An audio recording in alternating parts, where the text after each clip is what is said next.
All right, well, I'm just going to start and stop me if I'm not supposed to. So, first out, I want to give a shout out to the Go Social company. Every year I auction off my shirt, like I'll wear your shirt during an affiliate conference, and they won for like $5,000. So then it goes to local charities in my area. So shout out to them and also to Crush Ads Affiliate Network.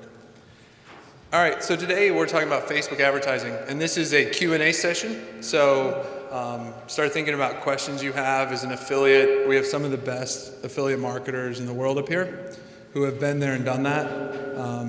My name is Jeremy Schoemaker. I have a blog at shoemoney.com, and I used to use Facebook marketing extensively. I was one of the biggest advertisers on their self-serve network back in the glory days of dating and other stuff. And I would spend like $70,000 to $90,000 a day, and they brought me in, had me explain to them about how the affiliate world works. But my point to all this and where I'm going with it is not talk about how awesome I am, but more about how Facebook people or the advertising side was kind of assholes in the fact that I did all this stuff for them and like educated them on affiliate marketing and volunteered all my time, and they banned my account like 2 years ago for campaigns they set up in my account. So just be careful as you're doing stuff, and they actually advised me to make a different account, so do that if you get banned. Anyway, so just starting off with that, we have JJ, Ian, and Rohail, who I've known them through online communities and other stuff for many years. They're very, very smart folks. And it's just a great panel here for anyone who wants to get into advertising. You know, there's so many different ways on Facebook, and I'm excited for this panel, and we'll answer any questions you have. Who's first? Yes, sir. What is the process once you get banned? What's the quickest way to get a new account? What's the quickest way to make a new account? I would say get back on there and make another one. Honestly. Well, you got to understand that it's going to happen either way. Sooner or later, you know, like your account will get banned sooner or later. You know, so you have to understand that. You have to play the game with them. Okay? If you know that sooner or later your account is going to get banned, then why not have another one on backup so that once one goes down, you have another one ready to go? Okay. I mean, there's a lot of ways to answer that question. There's a gray level, there's a white level to look at it. I'm not too sure what everybody's levels is on Facebook advertising here is, but the basics would be, I would just repeat what JJ says, and then if you really want to talk to me after, I can definitely talk to you more on how to probably get an account and probably at the gray level area, but we don't want to really talk about that here. More so, you just want to have an account and just properly white label and run good offerings on it. So, but yeah, I mean, talk to me after would probably be better. Yeah, these guys pretty much covered everything in terms of if you're running stuff Facebook doesn't really like, but if you really want to keep an account running long term, I guess the best way to go would be to apply for an agency account with Facebook or a business account and have a rep. If you're running stuff that is compliant, is not in the gray area, that would be the best way to have like a long-term account. But as Jeremy said, that doesn't always mean a long-lasting account because Facebook does whatever they want. And I actually thought, I made an account right away I made just some fake person at my domain, and it got banned like right away. But I think I might have used a similar credit card. And so then I actually bought one from somebody. And Yeah. which you can Google that. I'm not going to tell you how to do that, but and it still works. It works very well. So, but I actually am paranoid, so I use like prepaid credit card and stuff like that on it. But I don't know how much that matters. I don't do that much with it anymore. But I don't want to take this really into the whole black hat area of getting around it. But you know, in the affiliate space, I mean, they don't like us. They don't. They want Chevy and GM and Best Buy and all these huge brands to come in and do it. They really don't like affiliate marketers as a whole, so I think that's part of it. Next, anyone? Yes, ma'am. Yeah, can somebody talk about the 1,000% return on investment campaigns? Yeah, about the 1,000% ROI. This is something that I had came up with. I had done a couple of campaigns like that. over the last few months. And basically what it has entailed to is really about split testing. Okay, it's really about testing everything until you get the proper data and the proper combination of everything. So for example, I split test on 3 different levels. The first level that I split test is with my ad combination. So I would spend about 60% of my time on my ad split testing is just on the image alone. The other about 25% of it would be on the title, and about 15% of it would be on the body of the actual ad. So then I start to split test the different combinations of that. And then what I also do is I'll split test the demographic. Okay, so for example, if it's female, then I go by a 5-year or 10-year mark. So for example, if it's 30 to 35, 35 to 40, 45 to 50, 55 to 60, so I can see which one's gonna get me the best result. And then what I also do is I start split testing the landing page. In the landing page, I split test everything that you can think of. From the background color to the image of the product. Sometimes if I found the best thing that I can do is to also match congruency with the ad. So for example, if it said lose 5 pounds in 30 days, then in my landing page, I also was congruent with it, and I would be congruent also with the ad image as well. So I saw that that yielded me a higher return on investment. So once I found the best combination through all of those, you're able to find out which is the best ones to run. And then once you're able to do that, you're able to see throughout the day. Let's say you start your campaign like at 9 a.m., okay? You end it at 4 p.m., 5 p.m. You'll start seeing in your ad manager, on your CPA account, you'll see that if you break it down by hours, which hour got you the best conversions, which ones got you the best EPCs. So you'll usually find that there's really more like a 3-hour time block that's when the conversions are coming in the hottest. That's when the conversions are coming in the most. So then you would want to place your ads and schedule it just for that time block. So if it's 9 to 12, then you just want to do it 9 to 12 and have it end there. But you'll get amazing results. Like I've gotten tremendous results from it. You know, like $200 spending and then coming out with like $1,000 out of it. I've used that, and I've also used Landing Page Genius as well. So we use both of those internally.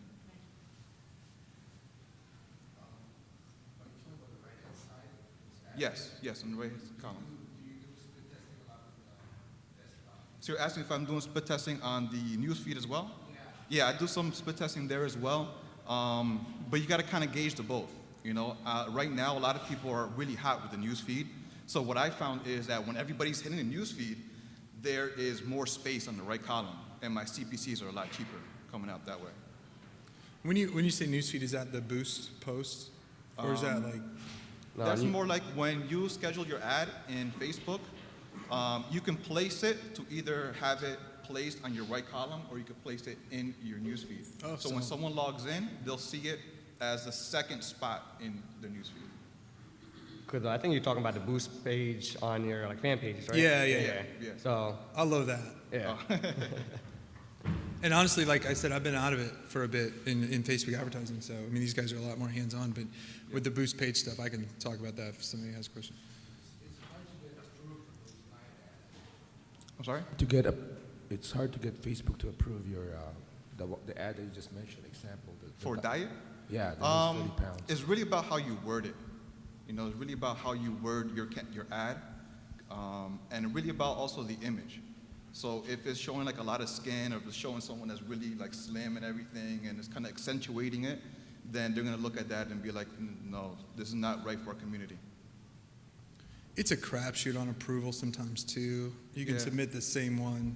Yeah, sometimes I submitted the same ad like 10 times, and 9 of them are get disapproved and 1 will. So I'll delete 9 of them and just keep that one and let it run. Okay, I have a question. When you use Facebook ads a lot, so are you familiar with the saturation levels of Facebook ads? Is it going the same way as AdWords is going, where the competition is getting harder and harder? Can you give me a comparison between, let's say, a year ago and now, how fast the saturation is happening in Facebook ads? In terms of saturation, me personally, I really started doing Facebook advertising this year. And I've gone from making 0 this year to well over 6 figures a week. I've had many 6-figure days. So to me, there's not much saturation, Yeah, saturation doesn't really mean anything as long as you know how to target and properly, gear toward your customers or the demographics, because it's all about how you're reaching the customers. The point of Facebook ads is to get a high CTR so your CPCs can go down. Saturation doesn't really mean anything in advertising. It's more of like how you're targeting that specific end user and then trying to get them to convert over. That's like diet or health, dating, it's all saturated niches, but everybody's still doing it because it's popular and it's easy to convert. So saturation, I don't think saturation matters in advertising.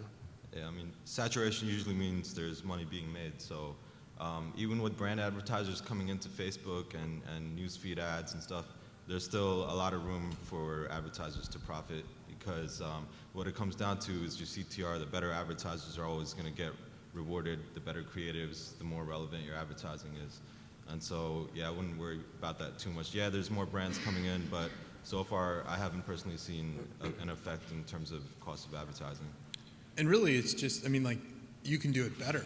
As big brands come in, like Chevy came in and said it was the worst ROI they've ever seen. Well, yeah, because they had Facebook manage it for them.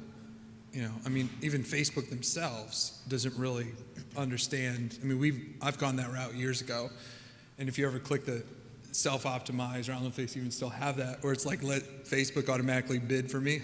That's a fun one. You'll end up spending a lot of money. But that's what big brands do. They don't have people in-house that have near the knowledge or even read or watch stuff that these guys have compiled online, or myself, that actually walks through hey, here's what I did here, here's how I split tested this. They don't do that. They just blow money, just throw money at it.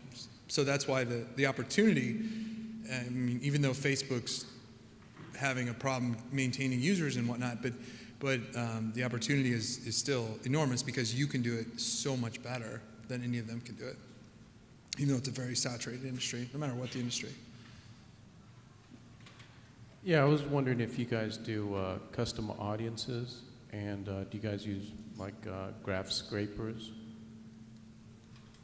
I'll start first. With custom audiences, me personally, I don't do custom audiences. And the reason why is because I got into this affiliate marketing, especially on Facebook, because I want to get out of the 9-to-5 rat hole, working 9 to 5 all day long like a job. When I've tried custom audiences, the problem is there's a few problems with the custom audience.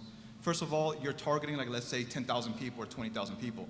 So once you're done targeting those people, you have to go back all over to the draw board and get a new custom audience and do it all over again. So the problem with that, it kind of becomes repetitive. So it becomes kind of like a job. Versus having a large audience. So if your demographic that you're targeting, your audience is in the millions, what happens is you can set up a campaign and you can let it run.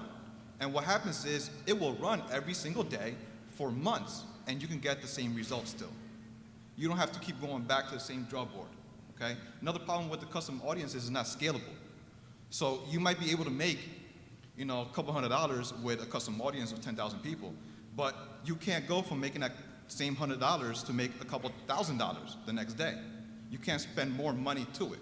So for me, I'd rather build a campaign that once it's working and it's profitable, I put more money to it, so I start making more money the next day as well, and keep it running over long term. I definitely agree too. Advertising on Facebook is just all about a high volume audience and making your ad geared towards those people. That's really all it's all about. But anything like with custom audience, like JG said, I haven't used it personally, but I know in advertising on Facebook or Google or anything else, it's just targeting a big audience, and from that pool of audience, who's clicking your ads and then converting them over. That's all really it is. So. Yeah, I don't use custom audiences either, but I'd say it's a great tool if you already have a huge list of people, say an email list, and you want to retarget those customers. So it's great to get a high ROI using custom audiences, but I wouldn't rely on it as your main form of advertising on Facebook, just because it's not really that scalable unless you have a huge list and you're continually adding to that list. So. With custom audience, I did also want to add that you have to be careful on how if you do custom audience, how you do it. So for example, I know there's tools out there that you can go out and you can scrape, groups or pages for all their IDs and stuff. that's actually against Facebook's terms of service. So you may be able to get away with it for a little bit, but after a while, they will terminate your account because of that. Because custom audiences weren't made for you to do that. They were really made for branding, for large brand companies to do that. And just with myself, like talking about a scalability issue, I have like, I think it's about 20,000 fans of Shoe Money, and that's inflated a little bit for something I don't want to get into. But basically, even targeting like friends of fans and fans, I can't spend $20. Now, I'll make like $1,000 on that very limited ad spend, but there's no, I mean, the inventory is just, I can't spend $20, you know, even though I get a huge return. So I think, you know, the more you segment out, you have to remember, like, it's good to start small probably and work your way out so you don't just blow a bunch of cash depending on your budget. But I think definitely, like, the more, there's a lot of these shiny objects and these new ways to do it and stuff that are against terms of service. And really, like, yeah, it can give you a great ROI if you want to make $50, you know, and maybe that's great for some people, but, you know, I think it's not scalability, I think, is the key word here. Where do you send the traffic that you're getting the links to? Are you sending them to a landing page, or are you sending them inside of Facebook somewhere? Where I'm sending my traffic, the majority I'm sending my traffic to my landing page. And that doesn't change the price? No. Yeah, I don't think they use any sort of landing page score like AdWords yet in their algorithm of, like, you know, AdWords has like your score of your page and compliance, and if you have. It's all just a bidding. It's all bidding algorithm. So I don't think they scrape anything on a landing page or anything like that. Hey, what's going on? I get kind of lazy, and I've been using optimized CPM. It's a little bit more expensive, but I've seen pretty good results from it. Do you guys recommend trying to do the optimization myself and just use regular CPM or CPC, or should I just stick with what's working for me? I like optimized CPM a lot. I've used it, and I set it up, and I usually just let it do what it needs to do. And it works for me. The ROI is really high. I set it up. I make sure my CTRs are still consistent over the days, and that's usually all I look at. And I mean, it works for me. So there's really nothing. I can't complain about it too much unless the bidding prices go high on the CPC side versus my CPM. But other than that, I think it's fairly easy to use. Yeah. I mean, like you said. It's actually part of Facebook's bidding platform. It's called OCPM, or Optimized CPM. So it's actually part of their bidding platform. Yeah, what I do is I start off with OCPM, and I set up I start off with it, and then in Power Editor you can actually edit your maximum bid. So if you don't want to pay more than $1 a click, you can actually set it to that and still have it be auto-optimized.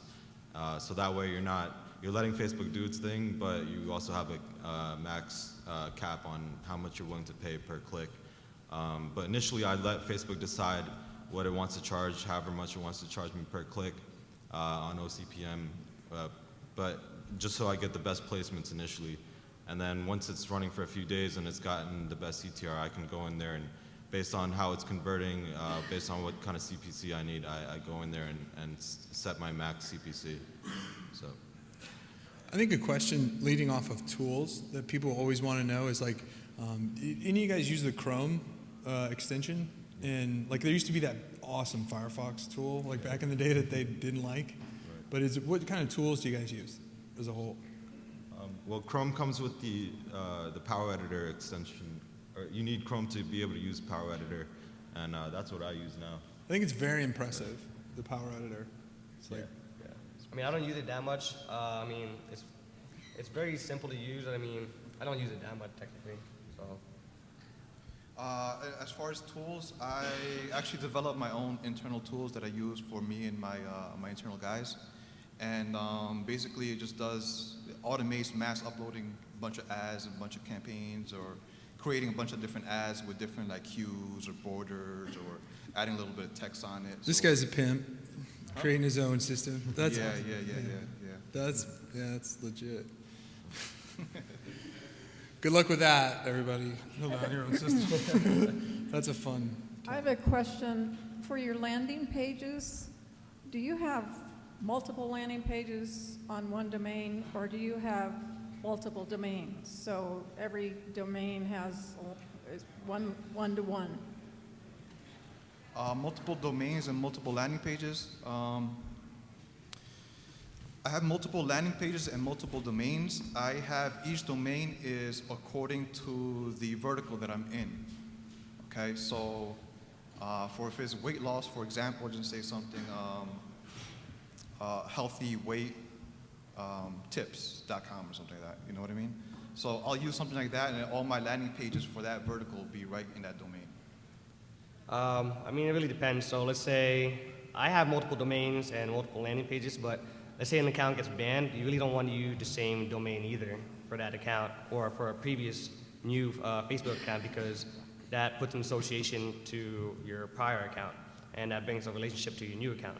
So when you do that, there can be a high potential of that account being banned again. So I usually always have multiple domains anyway, and domains are cheap, $9. So, but I would just have multiple domains per Facebook account that you have, not just one domain for all your Facebook accounts. It just doesn't make sense. It's just safer to do that. So. And we have Steve Hall over here taking pictures. Want to give a shout out? AdRants, right? Still doing that. He's so everyone up here look smart for us. So we can do. Can we just do like a fake pose? Thank you, Steve. Is Andy Leibowitz of the conference industry, everybody. So, all right, sorry about that. Let's proceed. So say for example, I have a case where I need really cheap clicks from Facebook, like 1 cent clicks or a couple cent clicks. Do you have any recommendations for like time, age, gender, photo, verticals, or topics that could achieve like clicks at a few cents? Well, you want to know how to get cheap clicks, right? At the end of the day, do you really want cheap clicks or you want a high ROI? So say in this case, it's cheap clicks? Well, you know, there's different ways you could do it. There's definitely the OCPM method, and definitely just split test everything you can. You know, like I said before, split test the different age groups, split test your ad copy and also your ad image. Your ad image has a lot to do with it. I found that I increased my CTR on my ads with the image just by flipping it. So for some reason, I just flipped it. The eyes kind of pointed a different direction, and my CTR just went up. So there's different things like that that you might want to try. Also change the hues in the image as well. And if that's too time consuming, you could also go on odesk.com. And on Odesk, you can be able to get some people to make just a bunch of images for you as well. That already has a bunch of different variations to it, some hues, different places that they can research for it. I mean, the key to getting low CPCs is all about CTR. And the way I do it on a fresh account is I basically just do a full compliant, anything with a high click-through rate, bring it to a fan page, and I age it properly. Because once you start getting a high CTR, the account has history, and you have to build history with the account. If you don't build any history, and you want just a high CTR and automatic CPCs, then overall, your next campaign that you make next week will have the same similar effect, will have a high CPC. So I tend to usually just like invest maybe a good $1,000 and just waste it to make the campaign or the account itself healthy. So it becomes it receives high CTR through the ads and a low CPC throughout the whole account. And this way, you'll be able to get CPCs through your full account by next week, and into the months. So it's not all about making the ad right now and getting the low CPC right then and there. It's also about the account history. Account history plays a huge role into your bidding wars. So. What do you guys say is a minimum test budget? Because you said $1,000, but I mean, I get asked that all the time. I mean, there's a lot. Like we did for our stuff, we did a 300K test that made us, a lot of money. So it really, really depends. And testing is ongoing. But somebody with minimal budget, they want to start something by, I would probably say $1,000, $500 to $1,000 for a minimal test on just the basics, maybe. So. Because you burn through inventory pretty quick. What happened? You say you burn through inventory so fast. Yeah, correct. Yeah. Go ahead, Gigi. You want to receive all that data so quickly, So. I would also say what else? have your targeting as tight as possible if you're looking to get high CTRs and low cost per clicks. If you know the audience that you're going after, I mean, Facebook pretty much lets you advertise to every niche audience there is. I mean, they have incredible amounts of data. You could target down to what kind of TV shows, which TV shows people watch. So another thing I would recommend is to go into Power Editor and make sure you select desktop feed only, because when you don't use the Power Editor, your ads automatically get shown to both desktop and mobile news feeds or mobile devices. So you're wasting clicks and you're getting a worse CTR if you're displaying your ads both on desktop as well as mobile. So make sure if the audience that you want is on desktop to make sure that's what you select in the Power Editor. All right, I got a question. No, I don't do this, but a lot of people are cloaking. I mean, you're running a legal campaign. I mean, how do you compete against that? Facebook's pretty good, to be honest. I mean, and most people rat on you. I don't know if I want to say. Yeah, from what I've read from others. Jay, you can handle Like it. Dennis, you. I think I plead the fifth. Well, wait, honestly, cloaking, you really only do that if your landing pages are non-compliant. Anybody here from Facebook, actually? There's a disclaimer on this video, right? Yeah. What is it? No, but honestly, cloaking, you really do that only if your landing page is really non-compliant. But you can achieve the similar results without cloaking. Honestly, you just try not to use the same things that a lot of people do when they do cloak. And I think those are flash in the pans anyway. I mean, you can't try to compete with the scum on the bottom of the barrel, I mean, if you base your business around that, you're just going to be chasing your tail. It's a waste of time. It's like chasing the newest thing everyone's got out there, It's not going to last. What do you mean? Like an investment question or...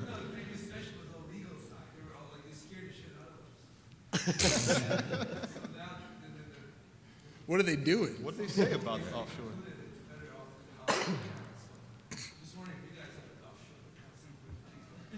I think more the context of the message is like offshore accounts, like where you're keeping your money, or okay. Your ads are somewhat like, or your landing page maybe violate a little bit of, well, it's maybe sketchy relying on the FTC stuff, and then so that later on the FTC comes out.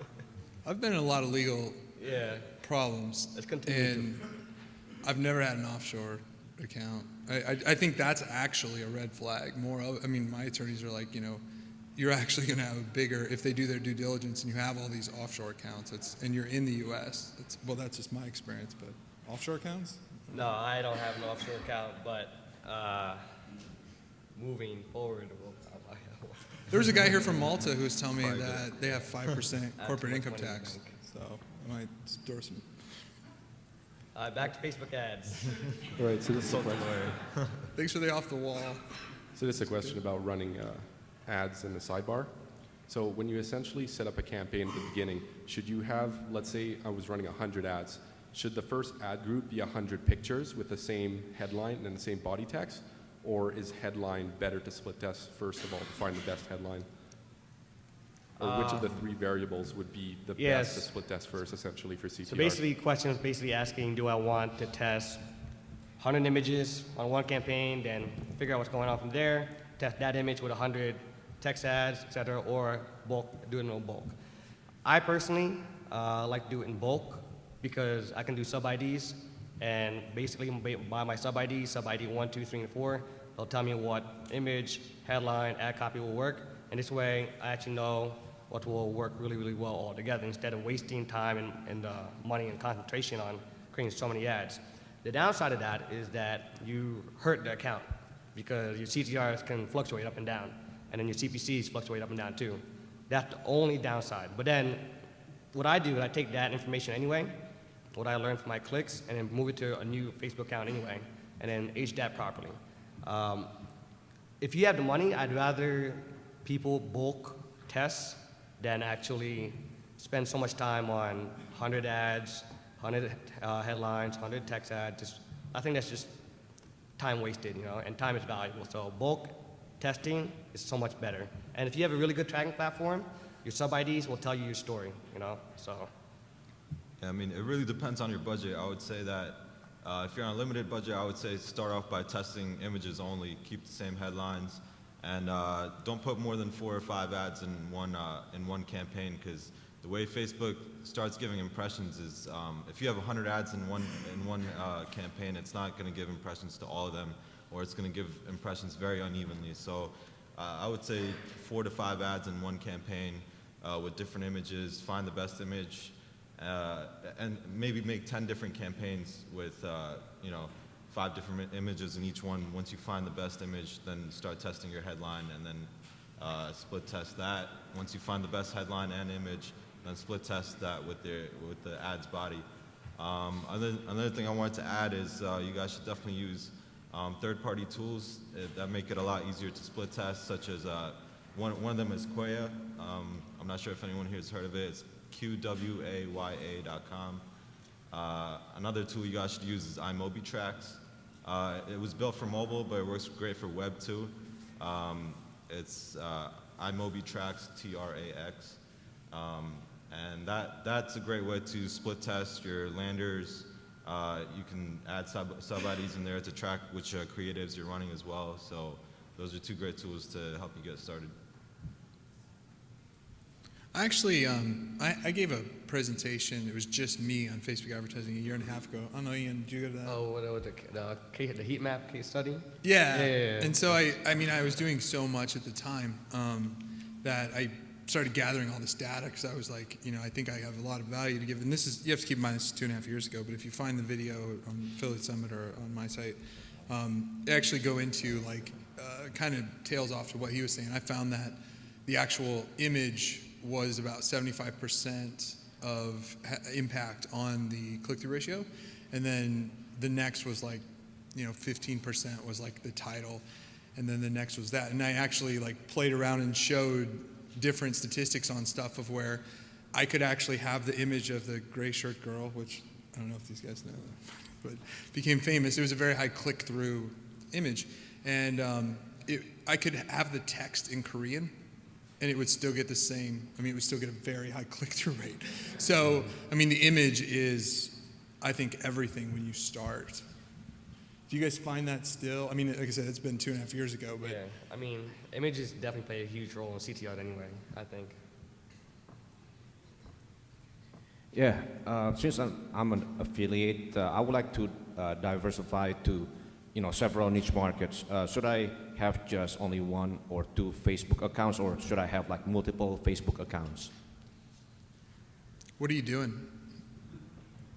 I want to diversify to healthcare products, guitar-related courses, and other niche markets. So just wondering if I should have So you want to have 1 account per niche? Or should I have multiple account, for each niche market, So I personally, it doesn't really matter. Honestly, because you have 1 account where you're doing all your ad spend in it, and the thing that is most important is the account history. So the account history plays the most important role. Having multiple accounts for multiple niches, and you only spend $100 on 1 account on each account, serves no purpose when you could do $500 on 1 campaign on 1 account. So, that's my personal thought on it. This way you grow your account history properly instead of wasting $100 and slowly growing a sad account. So. I have a question regarding new Facebook accounts when you add a credit card. What's your experience there? Do you use some special cards, or because I see that we are having some problems adding the credit card sometimes? Adding credit? You're having problems adding the credit card? Yeah. Oh, I have no clue why. And now they use PayPal too. What happened? Now you can use PayPal to fund it. I didn't even know that. Yeah, I mean, I just been using, because I made another account, but it wouldn't let me use a credit card I had previously used, like any of my company credit cards. So you can either, if you have problems, if you go get a prepaid Visa, it validates for any address, anything. It's a prepaid Visa, right? So if you have problems, you can fund it that way, and then when you run out of cash on that, you can go reload it at Walgreens or whatever. But I mean, I found that PayPal is, at first I was nervous to add the PayPal account because it was tied to the same company that had issues before, but I was like, whatever. I think it was Justin's account actually, so who works for me. So I was like, I'm just gonna use your account, and then I'm like, hey, you might lose this account. But no, that actually works. What you can also do is if you have an LLC or an S corp or sole prop, what you can do is you can just walk over to your bank and then you can open up a business account, and there they allow you to have multiple cards for your business, so you can use it on multiple accounts as well. Now, were you saying like when you add a credit card from the U.S. or add a foreign credit card, or? Mm-hmm.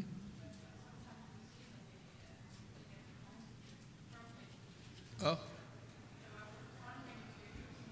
Like on occasion, they just will get declined, or like initially. Like the brand new account, brand new card, and it won't. So they're working fine, and then it says the card's declined. And that card had been used on a previous Facebook account. I don't know. I never heard of Wait, that. so this is when you're adding it to initially start your account? No, she's saying like it's been on there running. Yeah. I don't know. Try to contact them. Good luck. Yeah. Good luck. Good luck. They're super about that. helpful. I never heard Sorry of about that. Yeah. I mean, another option would be to use a business checking account as well. You could use direct deposit. I'm not sure if that's open internationally or just the U.S., but that's another option if you're having issues funding. Yeah. Going back to the previous question about multiple Facebook accounts, so you're saying you should have a backup, but with Google AdWords, it's actually illegal to have multiple accounts because you can do auction manipulation. Now, is it allowed is it against the terms of use from Facebook to have multiple accounts or not? I've been told by Facebook employees to create another account. So it's legal, so you could basically do auction manipulation. What you're speaking of, I don't know if that specifically, but I mean, when I had accounts and we were spending a lot of money, they set me up with multiple accounts. Like I had like 7 different accounts that they set me up with, because you could only spend at that time like 50 grand per account or something like that. So we had to do that in order to spend more capital. But I mean, I was just told, I mean, I've sat on this panel before with Facebook employees who have said, that having multiple accounts, not really backup accounts per se, but that there wasn't a problem with that. I don't know their actual, these guys maybe have more insight on that. I don't know. I honestly don't know if it is or isn't. Yeah, I don't. Just do it. Yeah, I do it. So I have multiple Facebook accounts, just because one account is only capped on spending $5,000 a day, where I have another one that's capped at $2,500. So, I mean, we have multiple accounts to spend more. I mean, I don't think it's illegal per se, but They just want the money. Yeah, and you have to remember. I mean, at the end of the day. Yeah. You have to remember Facebook is very immature and ignorant about the advertising space in general. I mean, when I used to go in there, they totally didn't understand anything about affiliate marketing, just completely dipsticks about it. But like, don't get me, I think in years to come, they'll be a lot more stringent on that kind of stuff. They'll probably do like landing page scoring and all this. Like, AdWords used to be amazing and easy to use, and then they started doing all this crap, right? And it's like, screw it. And that's why there is still a huge opportunity with Facebook, because there isn't all this stuff. I mean, at the end of the day, they still want your advertising dollars. And in the words of another affiliate guru in the space, Greg Davis, Facebook and Google are not the cops, so you're not going to end up in jail for having multiple accounts. Nothing bad, terrible is going to happen. And honestly, I think Facebook and Google are kind of shooting themselves in the foot by being so strict and kind of basically forcing people to have multiple accounts and break their terms and cloak and do stuff like that. Even legitimate advertisers that are running clean, compliant stuff are getting pushed out. because of their strict policies. So we'll see how that goes forward this year. But yeah, that's what One thing about this panel that's really good is none of us are really telling you what to do, because we're not like, I mean, we've all been there and done that, so we're talking from experience. So like if we talk about making accounts, doing all this stuff, I mean, this is just what we've learned. I mean, we don't work for Facebook. We're not coming up with some theory on how things should work. It's just like, it's all talk from experience, which I think is actually the most valuable anyway. But back to what you said about going back and getting multiple credit cards. Is the credit card the unique identifier that doesn't allow you to have, you can't use the same credit card in different accounts, or is it also going after space? What the billing? Sorry? he's asking if the credit card is the identifier that won't let you have multiple accounts, or will tie everything together. Okay. In other words, you were saying that you can't use the same credit card with different accounts, right? You know, I used to be able to do that. I don't know, like presently, there are rules on that. I think it kind of defeats the purpose of having, I don't know, it depends on your reason for setting them up. But I've tried it before, and what happens is they just remove the same card from the previous account and that present one, and then they disable it the next day. Well, you can have multiple accounts with the same. You can have multiple accounts. Correct, correct. Well, what Facebook does is their credit card verification system, or their address verification system for their credit cards, is really zip code based. So the only thing that they really verify is the zip code. They don't really verify everything else, the name, the address, none of that. And I just know because I misspelled it, a few times, and just let it go through. Do you ever buy from the Facebook exchange, the FBX? Facebook exchange? Do you buy from the Facebook exchange, FBX? I have not bought from Facebook Exchange, no. do you guys do any retargeting through Facebook? Yeah, we used to be targeting. We use, who does we use? Like AdRoll or AdRoll and Perfect Audience and AdRoll are two platforms that allow you to retarget on Facebook. And yeah, I would highly recommend that if you guys are advertising on Facebook, just because you get tremendous ROI from displaying your ads to people that have already been to your website, whether that be people you already advertised through on AdWords that will again see your ads on Facebook just by having like a little snippet of code. It's really easy. It's a really easy way to get more clients, more business. So highly recommend it. Yeah, same here. We use Perfect Audience as well for retargeting, and it works perfectly fine with us. It's very easy to use, but it also plays the same roles with Facebook terms of service as well. So terms of service Facebook also applies to the retargeting, which is also very important you have to think about. So I've seen a tremendous ROI from doing the Facebook exchange, and also I've got ads in there that were not allowed or didn't get approved in Facebook. So I think they give a little more leeway to, well, they are not the ones judging what should get in, what should not. So We all know dating's dead. What do you think next is going to be? Diet? Or what do you think they're going to put a X on next? what was the question? yeah, can you repeat that? On Facebook dating, they already banned it. What do you think is going to be next? Do you think they're going to lay towards diet, or? I mean, They haven't technically banned it. They still do allow dating. You just have to be pre-approved. They've made it a lot tougher, and I don't think dating will go away. It's a significant part of their revenue, so you just gotta figure out smarter ways to get your ads through or become an approved advertiser to begin with. As for diet, we could see way more stringent rules on that this coming year, especially with the latest calls with the FTC making traffic sources liable as well now. So you might see a bigger crackdown on that, but people will still figure out a way to get ads up there, and it's just going to become more challenging. But at the end of the day, dating and diet, I think, are a significant source of revenue for Facebook. So we'll see what happens. Yeah, I mean, back in the day, BizOp was really popular on Facebook, and they totally banned it, I think. And they don't allow any type of like BizOp opportunities on there. But I mean, three biggest niches for any ad platform is health, wealth, and dating. So they'll never go away. So I mean, it doesn't really matter if next year diet's gonna be popular. Diet's always gonna be popular. So. What are your thoughts on driving likes to a page to then post on the page to have organic reach for your offers? So the question is basically you want to advertise and get organic results? No, like you drive, let's say, penny likes to a page.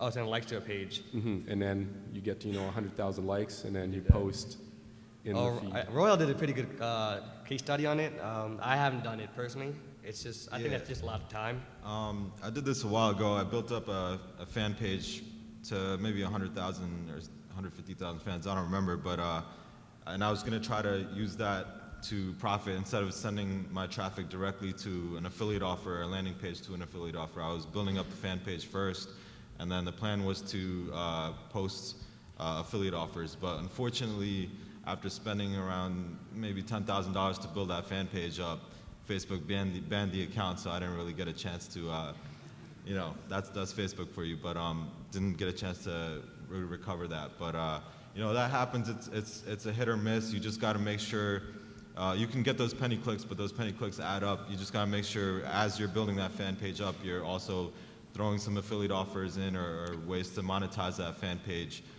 just in case Facebook decides to ban your account.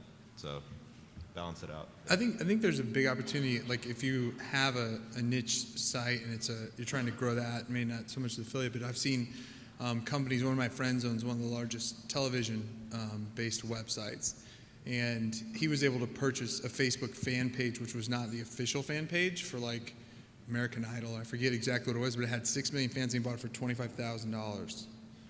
And he was basically, all he did was then just put the feed from his American Idol inside there, as well as have somebody blog. But I think there's a big, you've got a lot of kids bagging groceries or whatever that have got fan pages and niches that are very profitable. So sometimes you could look at, and if you come across something like that, you can see if you can get a hold of them and stuff, because, some are worth a lot. One of the tools that have been recommended to me for landing pages is Unbounce. Do you guys recommend any other tools for landing pages? When I make my landing pages, I make them on my own.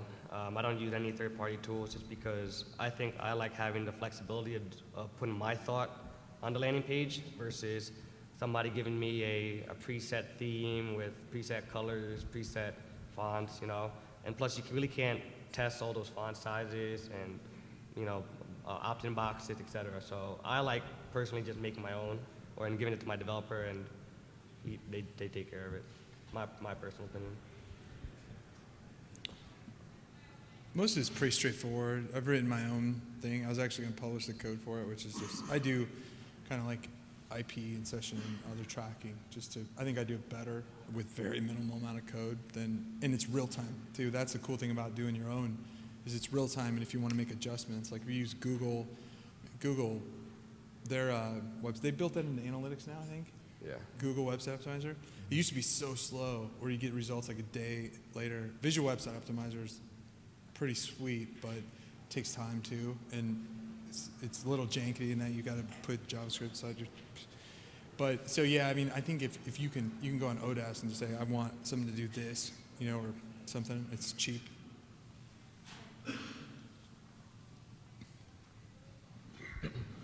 What about placement? Do you guys do like sponsored stories? Like, where have you seen the best results?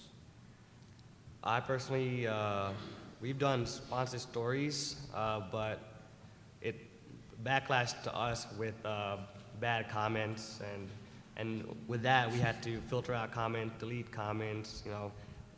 I think to me that's just a lot of work with that, because you're actually giving it to an audience that actually can interact with the actual ad per se, and you have to also watch and filter that. We actually had to hire one person to just actually look at all our suggested posts and filter through the comment, delete all bad remarks, to make sure it still looks like a popular ad. But I personally didn't result. It got really, really good CTRs, but ROI on the back end didn't really result positively on our end. Yeah, I think it really depends. It can either work for you or against you, depending on what you're advertising. But with that said, at the end of the day, there will always be people that complain about something about your offer, either the price is too high or whatever. Like, they feel like they're being misled for some reason. But I've had campaigns run on the news feed that have gone viral just by people sharing the post and people, posting it on their family members' pages and stuff like that. So it can really work for you or against you depending on what kind of product you're selling and where you're going with that. Yep.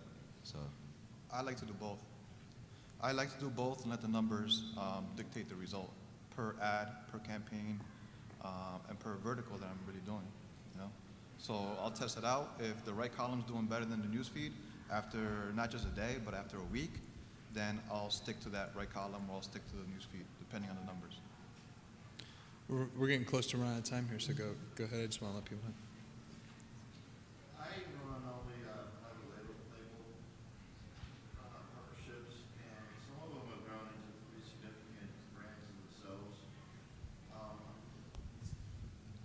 We're moving towards making significant investments in the Facebook area. I'm hearing you guys talk a lot about accounts being banned and whatnot. Like the accounts that I would be setting up, I don't know, I need to say legitimate versus illegitimate, but they're like, I feel like they're legitimate accounts that would be associated with a legitimate business rather than just necessarily affiliate links to an affiliate master, basically. What kind of real risk do I run? Because I've heard, in almost every statement you guys have said, you're talking about accounts being banned, and significant investments are significant investments. So, and I try to be like white hat with everything. I'm not running any controversial programs or anything along those lines. So just, like a little feedback on that. This was to a poker thing? Is that what I heard you say? No, what'd you say it was going? I thought you said, I misunderstood. I'm running private label stuff. For, I'd rather not say. well, that could be why maybe they're getting banned. If you don't want to say, I don't know. Is it, that's why you hire these guys, because then they can't compete. But like, they're legitimate. yeah. They're not like a controversial. I was just asking because it would help answer the question. Program that may or may not be legitimate. That type of thing. Well, that's the stuff like Facebook. Facebook actually like you guys, you know what I mean? Yeah. Because they actually want your money, and if you're not doing any type of cloaking, then the account will be is fine. You know what I mean? You're not gonna get it banned. With stuff like affiliates that are doing cloaking, doing multiple risks, having multiple accounts, yeah, they're gonna be looked at more versus you with one account. So you have no risk, I think, personally, because you're a legitimate company and want to legitimately spend money. So. right, I would suggest contacting Facebook and setting up a business account or an agency account. So you have a rep, so they can work closely with you since you're running something that's white hat and assuming compliant with their policies. You have a better chance of getting a higher spend limit account because Facebook starts you off at various levels, whether it be $250 a day, $500 or $5,000 or $50,000. So being legitimate, you can go directly to them, show them what your business is about, and they may be able to get you a very high spend limit account without having the hassle of getting banned, or even if in the case that you do get banned, since you have a rep, you can talk to your rep and they can get your account back live. It's also a possibility if you're working directly with them. What I Two would also things. Go ahead. I do want to add with that, if you're doing private label like that, then what I would suggest you do is you have your label on your landing page, because anytime that your account goes in for a manual review, and manual reviews happen whenever your account spend limit gets increased. So if it goes from like 250 to 350, they might go into a manual review. They check out your landing page. If they see your label there, they'll be able to look at your ingredients. So if you look at Facebook's like advertising handbook or something like that, you'll see in there's certain ingredients and certain things that they do not want promoted in the nutritional space. Okay, so just make sure you read that first, and if your products don't have it, then just make sure your label is on the landing page, because then when they review it, they'll see it and they'll okay it. And make sure you also have your terms of service page on there, the link on the bottom, your privacy policy on the bottom. If you're collecting emails also, then make sure you have your the information for the emails as well, about collecting your emails and stuff like that. Best practices. Yeah, exactly. Exactly. Yeah, so usually they should give you some sort of reason why it was denied you can build off of. There's kind of like three things I was just going to mention. I'll probably forget one of them. But Facebook's in panic mode right now because they're losing 10 to 20% of their users a month in their core 18 to 34-year-old demographic, some sort of like 20% attrition. But they're gaining older demographics, which is not really the buyers that they want. So that's why like the Snapchat $2 billion offer seems ridiculous, but that's a lot of real estate they want to bring back into the ecosystem. So things like dating, or anything they could be a perceived competitor. The other thing is that we're really the scum of the earth in affiliate marketers, and it means Mark Zuckerberg did not want to allow advertising like ever, or wanted to do it outside of Facebook. And I still think they are going to eventually do an external advertising network. But so remember, like, you take that, like he didn't want to do advertising, but take it to like affiliate advertising, and let's be honest, like 99% of the sketchy stuff on there that they hate comes from affiliate marketers. So you're automatically going to have a red flag to start with. And so I don't mean to like for us to talk about how to get around getting banned or all that stuff, but it's just the way it is in this industry. You're automatically pre-labeled and stereotyped if you're an affiliate marketer. But like these guys have given you great tips on how to, if you have a legit business, do this, get a business account, do this stuff. If you're an affiliate marketer promoting products, be prepared. It's the game we play, and that kind of thing. So we're wrapping it up here. JJ, do you have a blog? Anyone you can send people to? No, I don't, but... You should. You have such great info. Yeah. I have an email address I'd like to share with you guys. If you guys shoot me an email, this is not so that I can start, sending you autoresponders or anything like that. But I have a tool. But I have a tool that I can share with you guys when we're done with the conference. And it's basically to help you guys out to start creating massive ads. So it'll help you to go out to research, and guys can create like, 100, 200 different image variations that you guys can start to use to implement and split test with your campaigns. The email is asw@thejjalan.com. So if you shoot me an email there, I'll be able to send you back the file. So it's really made for Windows. So if you have Parallels or something like that on your Mac, it'll still work. But I'll shoot you over that information for that and how to set it up and how to best use it. And this is something that I use on a day-to-day basis internally in my business and in my office. So I'm sure it'll be able to help you guys out as well. The email address was asw@thejjalan.com. Could you get a Gmail or something? You gotta get all. Cool. That's it. Ian's So, got a blog. yeah, Ian, what's your website? Oh. You gotta Self shout out. promo. Yeah, my blog is IANFernando.com. Basically, just talks about all my marketing tactics, case studies, have them on there. So, yeah. And my blog is rohailrizvi.com. I have case studies on there, travel. I just write about travel, industry news, whatever it may be. And I also have rogueaffiliatesystem.com if anyone wants to get a primer on affiliate marketing. So, yeah. Awesome. So also, like, I'd just like to say, like, there's a forum out there called I Am Grind. Are you guys members, all you guys? I like Stack That Money. You like what? I like Stack That Money forum. Yeah, Stack Okay. That Money's good. Yeah. Okay, you like it better? Yeah. Okay. I have to check that out. Tell them to give me a free account because I'm not paying for it. I'm a cheap ass. I like Stack I Am That Money? Grind, and they said Stack That Money. Stack That Money. Is there any other resources you guys recommend? I would say IamGrind.com is another one, along with, the letters. That's what I said. What's that? Oh, you guys, okay, Yeah. my bad. I Am Grind. Like IMGRIND.com. Internet marketing. And the other It's one was- good. They got great case studies on there. I haven't seen that one. Sure, same stuff. I actually steal a lot of content from that one and post it on my blog. My best resource is either find or start a local mastermind in your state or in your local area, because honestly, that's really what got me to success. Working with Ian, learning from him a lot, tremendously. He's helped me out a lot, and Rohail as well. I came to this conference last year. Last year I was laid off from work. I had maybe $500-600 in my pocket. Now I'm in the mid six figures in the bank account right now. Where's my percentage? Yeah, and it can happen that fast. It can really happen that fast. Make sure you surround yourselves with people, positive-minded people who are going the same direction as you, and people who are a step above you. Sometimes I'll speak to Ian or other people from our group, and I'll say, "Oh man, I just made $80,000 today, or I just made $100,000 today. Man, this is amazing." and they'll be like, all right, so just let me know when you get to 200, then we'll talk. So then there's different things like that that really inspire me and help you to get to the next level. Share different tips and ideas with other people that you can eventually work with as well, because we work a lot together as well. So that's the best resource I've ever had. All right, so that's time. We got to stop, and so I just want to say everybody has a rate card. I'm supposed to remind you to fill that out. Don't even worry about it. Just put it all excellent, amazing, greatest looking panel ever. Yeah. And that's it. So give it up for this elite, awesome. Thanks, guys. Thank you.